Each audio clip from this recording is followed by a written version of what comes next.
বিজয়ের মালিক। হতাশা হওয়ার কোনো কারণ নেই, যা হয় আল্লাহর পক্ষ থেকে হবে ইনশাআল্লাহ।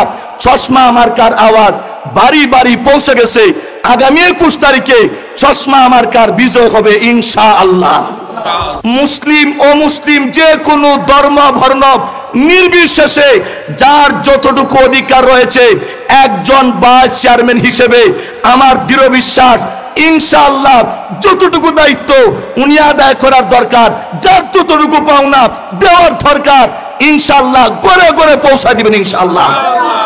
আজকে আমাদের ইউনিয়নে পথসভা, আমি বক্তব্য দিব না, আমি শুধু বলতে চাই যিনি প্রধান অতিথি আমার শ্রদ্ধাভাজন উস্তাদ চলিতাতলি হুজুর দামাত বারকাতুহুম বক্তব্য দিবেন। আজকের বিশেষ অতিথি খাদিমুল কোরআনের সংগ্রামী সভাপতি হযরত মাওলানা আজিজুর রহমান মানিক সাহেব আপনাদের সামনে বক্তব্য দিবেন। বক্তব্য প্রদান করবেন আমাদের পাশে বসা আমার শ্রদ্ধাভাজন উস্তাদ হযরতুল আল্লাম আব্দুল বসির সাহেব মুতামিম ওলুয়া মাদ্রাসা হুজুর আপনাদের সামনে বক্তব্য দিবেন। আমি পরিচয়টুকু কেন দিলাম, আমি এসেছি আমার মুরব্বীদের সাথে আপনাদের সামনে। আমি যদি একা আসতাম আপনারা বলতেন আপনি তো আমাদের ইউনিয়নের লোক। যদি সত্যই কামরুল ইসলাম সাহেবকে বাহুবলের সর্বস্তরের উলামায়ে কেরাম সমর্থন দিতেন তাহলে আর কেউ তো আমরা মাঠে দেখি না, শুধু আপনাদেরকে দিয়ে কি কারণ থাকি। এই জন্য আমি আপনাদের খেদমতে আসি নাই, আমার মুরব্বীদেরকে সামনে নিয়ে এসেছি, আমার উস্তাদ বৃন্দকে সামনে নিয়ে এসেছি এই কথাটা আপনাদেরকে জানান দেওয়ার জন্যে। কামরুল ইসলাম সাহেব আপনাদের সামনে আসেন নাই, এসেছেন শেখুল হাদিস আল্লামা মুনিরউদ্দিন সাহেব, এসেছেন চলিতাতলি হুজুর দামাত বারকাতুহুম, এসেছেন ওলুয়ার হুজুর দামাত বারকাতুহুম, এসেছেন আজিজুর রহমান মানিক সাহেব, এসেছেন বাহুবলের সর্বস্তরে উলামায়ে কেরাম। সুতরাং যেখানে সর্বস্তরে উলামায়ে কেরাম একজন প্রার্থীকে মনোনীত দিয়েছেন, নিঃসন্দেহে উনি আমানতদার, উনি বিজ্ঞ, উনি ভাগ্য, উনি বিজ্ঞ, উনি দক্ষ। কথা বলেন ঠিক কিনা?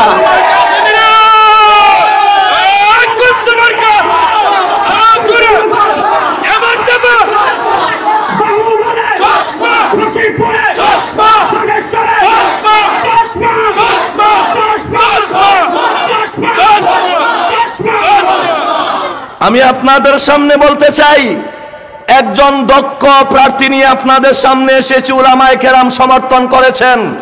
কিয়ামতের মাঠে 3 দল মানুষ সুপারিশ করবে, এর মধ্যে এক দল হক্কানি উলামায়ে কেরাম। আমরা রশিদপুরের মানুষ, 7 নম্বর ইউনিয়নের মানুষ উলামায়ে কেরামের সাথে ছিলাম, সাথে আছি। ইনশাআল্লাহ 21 তারিখে চশমা মার্কায় ভোট দিয়ে প্রমাণ করব আমরা উলামায়ে কেরামের দরদি। সংগ্রামী সাথী ও বন্ধুগণ, ছোট্ট আর একটা ঘটনা বলতে চাই 1 মিনিটে। উমরে ফারুক রাদিয়াল্লাহু তাআলা আনহু একদিন রাস্তা দিয়ে যেতেছিলেন, লক্ষ্য করে একজন বুড়ি রাস্তায় বসে কাঁদে। বলতেছে উমর নাকি এই দেশের রাষ্ট্রপ্রধান, যদি উমর রাষ্ট্রপ্রধান হয়ে থাকে আমার সংবাদ নিচ্ছে না কেন? উমরে ফারুক রাদিয়াল্লাহু তাআলা আনহু সাথে সাথে উনার কাছে দাঁড়িয়ে বললেন, মা তুমি কাকে খুঁজছো? উনি জবাবে বললেন, আমি উমরকে খুঁজি। উনি উমরকে চিনে না। তো উনি বলতেছেন, মা উমরকে পাইবা? কি প্রয়োজন? আমার অনেক প্রয়োজন। উমর রাষ্ট্রপ্রধান, আমার খবর নেয় না। ঠিক আছে মা, আমি যদি উমরের পক্ষ থেকে আপনাকে কিছু দিয়ে ফেলি আপনার কি হবে? উনি জবাব দেয়, এ তো উমরের ভাগী হওয়ার দরকার নাই, আমার উমরের দরকার। কার দরকার? কথা সংক্ষেপ, কয়েকজন সাহাবায়ে কেরাম যাইতেছিলেন, লক্ষ্য করে দেখেন একজন বুড়ির কাছে দাঁড়ায় কথা বলছেন। উনারা বলতেছেন, আমিরুল মুমিনিন আপনি কার সঙ্গে কথা বলছেন? বুড়ি সাথে সাথে টের পেয়েছে উনি তো উমর, উনি তো রাষ্ট্রপ্রধান, উনি স্বাভাবিক ব্যক্তি নয়। বুড়ি তরতর করে কাঁপতে শুরু করছে। বুড়ি যখন কাঁপতে শুরু করছে, উমরে ফারুক রাদিয়াল্লাহু তাআলা আনহু বলেন, মা আপনি ভয় পাইবেন না, আপনি ভয় পাওয়ার দরকার নাই, আপনার প্রয়োজন কি তা বলেন। তো উনি বুড়ি বলছে, আমাকে এতটা টাকা দিয়ে দেন। উনি এতটা টাকা দিয়ে দিছেন, একটা কাগজে লিখিত নিছেন, আপনি এই কথা লেখেন, উমর আমাকে যত কষ্ট দিয়েছে এতগুলো টাকার বিনিময় আমি মাফ করে দিলাম। সেই কথা লিখে বুড়ি দস্তখত করছে। কথা যা বলতে চাই, উমরে ফারুক রাদিয়াল্লাহু তাআলা আনহু উনার ছেলেকে কাগজের টুকরা দিয়া বলছেন, বাবা আমি যেদিন পৃথিবীর থেকে চলে যাব এই কাগজের টুকরাটুকু তুমি আমার সঙ্গে দিয়া দিবা।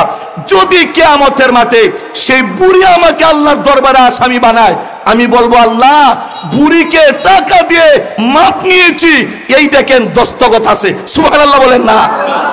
সংগ্রামী সাথী ও বন্ধুগণ, আমি এই কথাটা বলার উদ্দেশ্য একটাই, রাষ্ট্রীয়ভাবে উনি যদি ভাইস চেয়ারম্যান হতে পারেন, উনার যতটুকু দায়িত্ব রয়েছে শুধু আমাদের নয়, মুসলমানের নয়, মুসলিম ও মুসলিম যে কোনো ধর্ম বর্ণ নির্বিশেষে যার যতটুকু অধিকার রয়েছে একজন ভাইস চেয়ারম্যান হিসেবে আমার দৃঢ় বিশ্বাস ইনশাআল্লাহ যতটুকু দায়িত্ব উনি আদায় করার দরকার, যার যতটুকু পাওনা দেওয়ার দরকার ইনশাআল্লাহ ঘরে ঘরে পৌঁছা দিবেন ইনশাআল্লাহ। সংগ্রামী সাথী ও বন্ধুগণ, কথা আমার সংক্ষেপ, বিজয়ের মালিক আল্লাহ। আরো জোরে কোন বিজয়ের মালিক আল্লাহ। হতাশা হওয়ার কোনো কারণ নেই, যা হয় আল্লাহর পক্ষ থেকে হবে ইনশাআল্লাহ। চশমা মার্কার আওয়াজ বাড়ি বাড়ি পৌঁছে গেছে, আগামী 21 তারিখে চশমা মার্কার বিজয় হবে ইনশাআল্লাহ। আমি আপনাদেরকে বলতেছি আমার এলাকার মানুষ, আমরা শুনলেই তো হবে না, আমরা প্রত্যেকের ঘরে ঘরে দাঁড়ে দাঁড়ে পৌঁছায় দিব, যাতে আমাদের আমানতটুকু 21 তারিখে চশমা মার্কায় প্রদান করে প্রমাণ করে দিব আমরা আলেমুলাকে মহব্বত করি। বাহুবলের মাটি উলামায়ে কেরামের ঘাঁটি, বাহুবলের মাটি দিনদারের ঘাঁটি, বাহুবলের মাটি আল্লাহওয়ালাদের ঘাঁটি ইনশাআল্লাহ।